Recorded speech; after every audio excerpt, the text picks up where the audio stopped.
ഒരു പ്രധാനപ്പെട്ട ഒരു കാര്യമാണ് നമ്മൾ ഈ ഒരു വീഡിയോയിലൂടെ നോക്കാൻ പോകുന്നത്. സോ അതിലേക്ക് പോകുന്നതിന് മുമ്പ് നിങ്ങൾ ലൈക്ക് എന്ന് പറയുന്നത് ഭയങ്കര ഇമ്പോർട്ടൻ്റ് ആണ്. സോ എല്ലാവരും ഒന്ന് ലൈക്ക് ചെയ്തിട്ട് വീഡിയോ കാണാൻ ശ്രമിക്കുക. 200 ലൈക്കിൻ്റെ ടാർഗറ്റ് എല്ലാവരും അതിലെത്തിക്കുമെന്ന് വിചാരിക്കുന്നു. ഹീസസ് ഹ്യൂമനസ് ഇത്രയും നാളായി ഒരു MRI സ്കാനിൻ്റെ റിസൾട്ട് വന്നിട്ടില്ല എന്ന് പറയുമ്പോൾ അത്ഭുതമാണ്.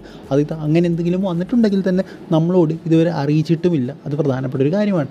എന്തായാലും ഈ ഒരു MRI സ്കാൻ ചെയ്ത് നമ്മുടെ ഹീസസിന് എന്തെങ്കിലും കുഴപ്പമുണ്ടെങ്കിൽ അദ്ദേഹം സീസൺ മിസ് ചെയ്യാനൊക്കെയുള്ള സാധ്യതകളുണ്ട്. നമുക്ക് പറയാൻ പറ്റില്ല. കാരണം തയ്ക്കുകയും ഇൻഷുർ ആയി കഴിഞ്ഞാൽ ചിലപ്പോൾ സീസൺ വരെ മിസ് ചെയ്യാനുള്ള എന്താ പറയുക സാധ്യതകളുണ്ട്.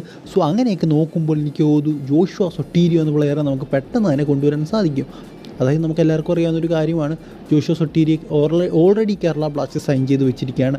സോ ഈ ഒരു അവസാന നിമിഷത്തിലേക്ക് ഹീസസ് ഹ്യൂമനസിന് എന്തെങ്കിലും പരിക്കാണെങ്കിൽ അദ്ദേഹത്തെ കൊണ്ടുവരാൻ സാധിക്കും. പിന്നെ എടുത്തു പറയേണ്ട ഒരു കാര്യം എന്ന് പറയുന്നത് ലീഗിലെ സെക്കൻഡ് മോസ്റ്റ് ടോപ്പ് സ്കോററാണ് നമ്മുടെ ഹീസസ് ഹ്യൂമനസ്.